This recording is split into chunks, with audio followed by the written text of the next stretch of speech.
Pernah tak kau tanya diri sendiri, dah bersedia ke aku ni nak jadi suami orang ataupun isteri orang? Cuba korang tanya soalan ni kat diri korang.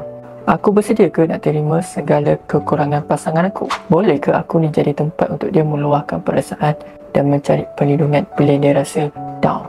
Sanggup ke aku ni nak berkongsi hidup dan berkongsi keputusan bersama pasangan aku? Boleh ke aku ni maafkan pasangan aku bila ada salah faham ataupun pergaduhan? Aku ni nikah dengan pasangan aku disebabkan cinta ataupun ada perasaan daripada pihak lain? Kalau jawapan korang membuatkan korang terfikir, it's okay.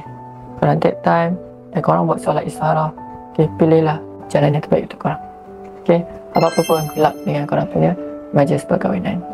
Kalau korang masih lagi mencari fotografer, videografer dengan package dalam RM799, klik link di bio. Jumpa di next video.